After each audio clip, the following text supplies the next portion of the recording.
apakah pertanyaannya juga warga-warga di sini adalah warga-warga yang harus berkantong tebal. Nah, masyarakat di sini hanya bisa meratapi dan hanya bisa melihat puing-puing kemanakah mereka malam ini harus tidur dengan lelap. Bahkan mereka mengatakan bahwa malam ini tidak ada sedikit pun alas tikar untuk mereka bisa berbenah dan juga bersama anak-anaknya. Bahkan satu rusun Balkis tidak cukup untuk menampung lebih dari 4 ataupun lebih dari 5 anak-anak yang mereka miliki. Balkis. Terima kasih, mudah-mudahan warga saat ini konsentrasi juga menyelamatkan barang, terutama menyelamatkan kesehatan juga ya, karena mungkin tadi pagi sudah cukup lelah begitu ya. Mudah-mudahan itu menjadi prioritas dulu agar tetap sehat juga seperti itu. Baik. Nah, terima kasih Dita Faisal sudah memberikan laporannya langsung dari Penjaringan Jakarta Utara. Ketika kita ingin mencoba membuat sebuah pembangunan yang baik, pasti ada perubahan. Perubahan tidak bisa diterima dengan mudah. Sesaat lagi ya, kita akan lanjutkan. Tetap bersama kami.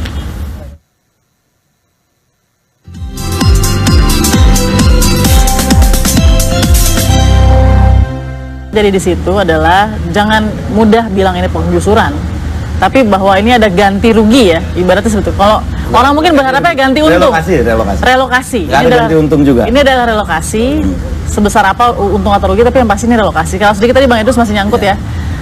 Ada relokasi disiapkan oleh pemerintah. Kalau nunggu sampai semuanya siap, bisa saja nanti tidak jadi semua akhirnya. Jadi gini loh, Mbak Balkis, ini kan isunya antara legal dan ilegal, iya nggak? Kalau kita lihat sebenarnya tempat tinggal Pak Ahok juga Pantai Mutiara nggak legal sebenarnya. Cuma karena dia punya kemampuan beli itu jadi legal. Nah rakyat kita kan, saudara-saudara kita sebenarnya juga ingin semua mau legal.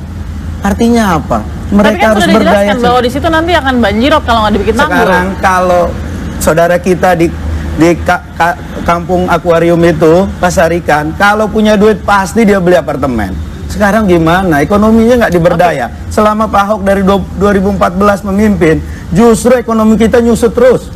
Oke, Mas Andi. Makin susah. Oke, Mas Andi punya pandangan lain tentang apa yang terjadi pagi ini? Relokasi yang ya ada kericuhan di situ ya. Waktu Jumat, Mbak Baki, saya kebetulan dapat undangan sholat Jumat di Masjid Keramat Luar Batang, sekalian ziarah. Dan saya bicara sama pengurus di sana, terus diajak ke sana tiba-tiba. Nah, yang disebut sama tadi Bu Hasnaini sama Pak Idrus betul. Yang kalau yang saya soroti adalah sosialisasinya. Menurut saya mereka merasa nggak diajak bicara. Mereka nggak diajak bicara dan mereka bilang waktu Pak Jokowi merelokasi PKL di Solo kan diajak bicara Pak Sandi. Itu ada ibu-ibu yang pegang tangan saya sampai nggak mau lepas gitu loh. Kita mau diajak bicara, ada satu bapak-bapak bilang baru ngambil kredit dari teras BRI yang ada di situ juga, yang digusur juga. Dia baru, tapi BRI kasih, dia dapat 80 juta, baru memulai usaha. Dia bilang dia nggak tahu, kalau mau tahu dipindahin kan dia nggak ngambil kredit tersebut.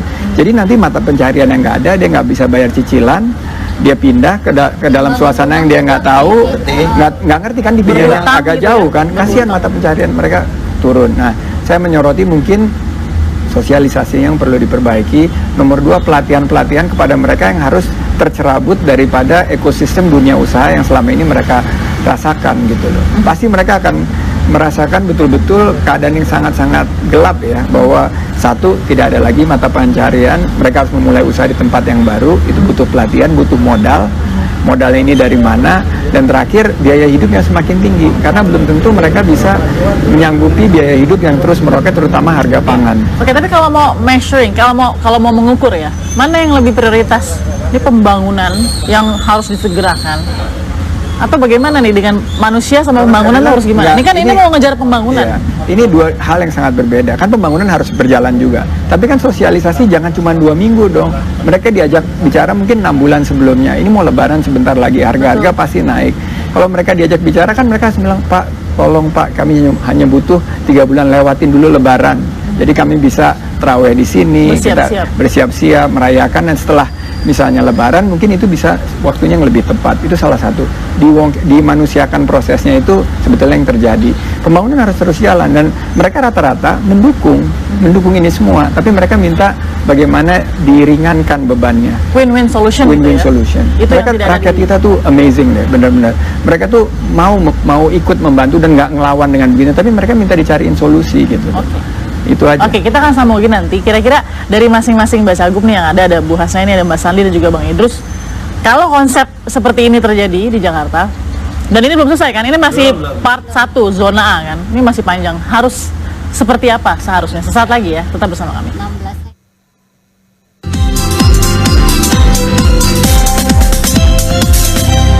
Berdoalah kepada Tuhan. Saya diusir, dijanjiin rumah susun, tapi hasilnya nol.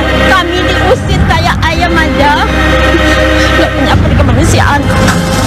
Anak kami masih di dalam. Kalian itu semua kualat, itu rakyat, itu saudara-saudara kalian. Mereka itu saudara kalian. Ya, saya kira semua pasti mau ribut ya susah. Sekarang kita tahu aja itu tanah punya siapa. Saya bilang membiarkan orang Jakarta tinggal dalam kemiskinan, dimainkan terus dalam kemiskinan terus, itu lebih melanggar HAM. Kami masih di dalam. Ada apa ini? Zona 2 Pak. Zona 2 itu Pak. Anak kami masih di dalam. Itu kecil itu. Gimana itu Pak? Ya Allah, anak di dalam. Apa? Itu banyak anak kecil. Saya bertahan. Anak bayi Pak. Itu beko sama kecil dulu. Cucunya belum ketemu, Bu? Belum, Pak. Bu, cucunya laki-laki perempuan, Bu? Perempuan deh, sekolah paling pintar dia sekolah. Kelas berapa, Bu? Kelas 2. 2 SMP? Enggak, SD. Kalau SMP udah bisa lari. Ini mau kecil, ya Allah. Tadi di sana ngapain, Bu? Ikut doa deh. Ikut doa, oke. Iya, ikut berdoa, bansos. Saya diusir, dijanjiin rumah susun, tapi hasilnya nol. Jangan begitu dong, jahatnya jadi pemerintah, nggak ada buktinya. Kami diusir kayak ayam aja, nggak punya apa kemanusiaan, bener. Saya nggak takut mau bicara seperti ini, Mbak, nggak takut saya. Demi kebenaran, demi membela warga, saya nggak takut. Dibawa kemanapun, saya berani. Oh, saya jangan digusur aja, Pak. Kasih kebijaksanaan, Pak. Kita ngebangun bukan pakai daun, Pak. Pakai duit, mencari anak, cari suami sampai meninggal, Pak, di sini. Dia nyari duit untuk bangun rumah, belum jadi sampai meninggal.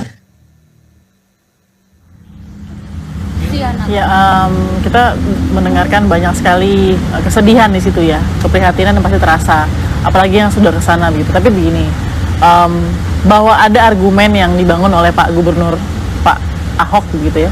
Pak Ahok mengatakan bahwa itu tanah siapa, itu tanah negara. Ada masyarakat di sana ratusan jumlahnya yang sudah beranak pinak turun temurun di sana, sudah punya culture di sana.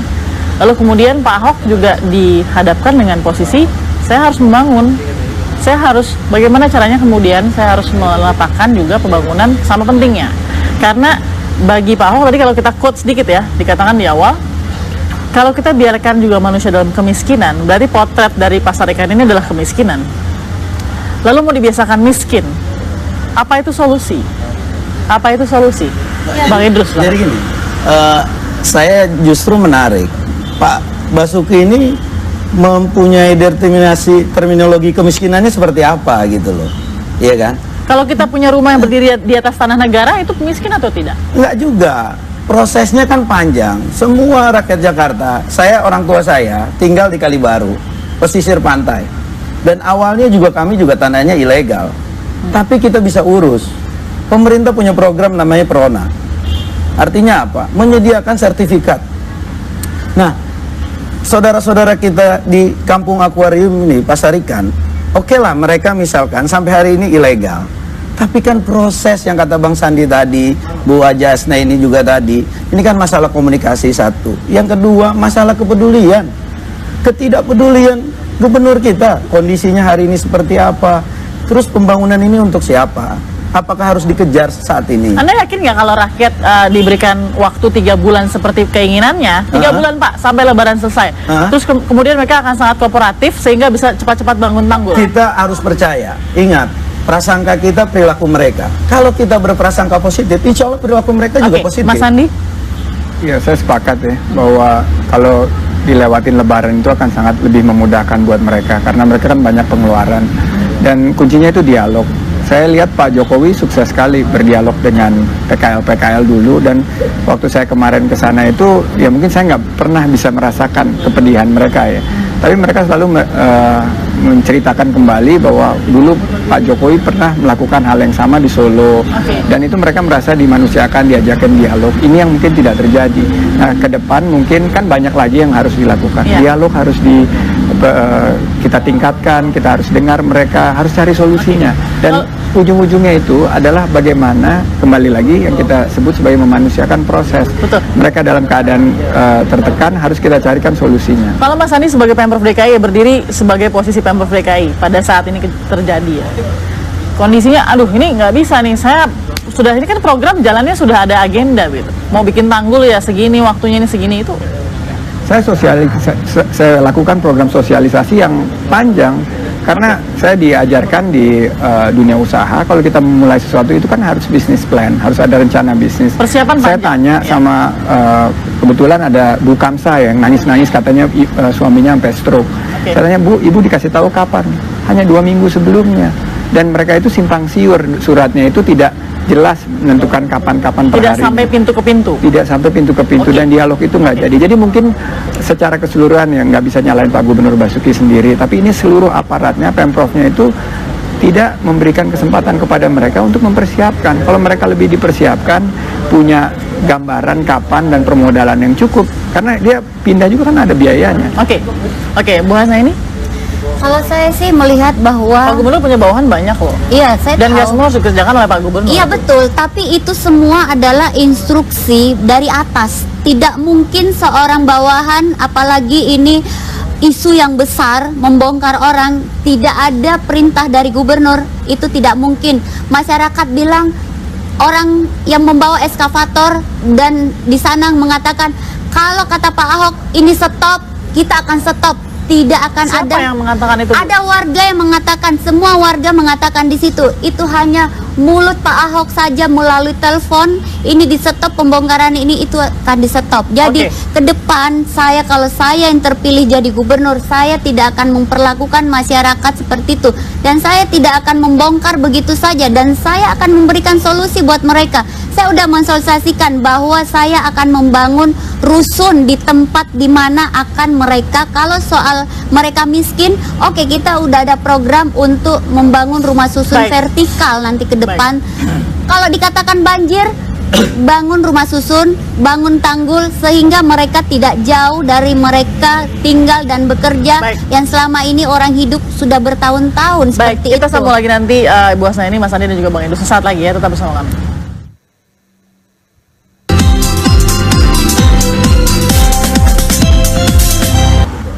Ya, terima kasih masih bersama kami di Apa Kabar Indonesia Malam. Oke, sekarang kita masuk ke segmen solusi, karena begini, untuk review dan masalah kemudian kesimpulan dari yang terjadi hari ini, ada kekurangan sosialisasi. Artinya kan nih Pak Gubernur mungkin kasihan juga yang anak buahnya mungkin, ya kita nggak tahu nih, kita kan bukan dalam rangka menyalah-nyalahkan, tapi kemudian apa sih sebenarnya yang lebih baik atau lebih manfaat, yang mudaratnya lebih sedikit untuk dilakukan, gitu kan sebenarnya. Kalau kita hanya menunjuk orang, tapi kemudian kita tidak bisa melakukan apa-apa, kan juga sebenarnya sama aja. Seperti itu kan? Apa bedanya? Karena Ibu Hasna ini punya solusi apa sih Bu ketika kemudian harus berhadapan? Yang praktis ya, yang langsung bisa dilakukan begitu ya. Kalau memang banyak, ini di Jakarta semua banyak nih tempat-tempat yang ilegal. Gitu ya Bang Edo, banyak yang ilegal. Terus semuanya satu-satu dilegalkan. Jadi akhirnya jadi semua legal. Jadi tidak seperti itu Mbak Balkis. Kalau konsep saya bahwa kalau itu ilegal, ini kan masyarakat udah tinggal 40 tahun, ada 50 tahun. Gusur, pindahkan pelan-pelan. Jadi kita bangun rusun di tempat mereka ini. Jadi saya konsepnya itu sewa 5 tahun, setelah itu jadi milik. Jadi mereka tidak jauh dari kehidupan. Pak Ahok kan sudah bikin relokasi juga di rusun-rusun. Relokasi, tapi di Marunda atau di Rawabebek itu kan tempat mereka jauh bekerja, menyekolahkan anak, harus berbenah-benah lagi, harus menyesuaikan diri lagi dengan lingkungan baru. Mereka harus dagang bagaimana, kan begitu. Jadi saya menanamkan bahwa ketika nanti saya jadi gubernur, saya akan tidak ada penggusuran lagi di Jakarta, walaupun itu tanah negara atau Pemda. Saya akan membangun rusun di situ dan ajak mereka bertani. Ibu berat loh ketika Ibu katakan tidak akan ada lagi penggusuran di Jakarta, karena faktanya Jakarta hutan beton, kita mencari RTH aja susahnya minta ampun. Nih Mbak Balkis ya, saya tunjukin. Jadi ini contohnya gini, saya bangun ini rusun di tempat tanah itu, ini rusun, ini RTH yang kita bisa bangun. Di sini bisa memenuhi 30% RTH itu. Jadi ini sayur-sayuran, masyarakat kita bisa ajak tanam sayur, tanam cabai, tanam ini segala macam di situ. Jadi kita ajak bertani. Sudah ini prototipe atau sudah pernah terjadi? Nah, ini saya adalah kontraktor. Saya kontraktor 20 tahun. Jadi saya mengerti, saya bangun jalan, saya bangun gedung, jadi saya tahu. Jadi masyarakat Marunda pun bisa kita bawa begini. Jadi membikin keramba apung. Jadi seperti itu. Jadi tidak perlu ada penggusuran. Saya mencoba juga untuk menghubungi Wali Kota Jakarta Utara ya. Mudah-mudahan tersambung dia soal relokasi yang dilakukan oleh Pak Gubernur ya. Saya ingin ke Mas Andi. Mas Andi, pemimpinnya aja, Mbak Balkis. Mas Andi, kita masuk ke solusi ya. Gimana sih sebenarnya? Jakarta juga punya PR banyak loh. Kalau nggak mulai ada tangan besi, ibaratnya sedikit tangan besi lah, sedikit tangan besi. Sangat setuju. Permasalahan Jakarta kompleks dan perlu tangan besi, betul. Tapi kan kita harus menyentuh hatinya juga.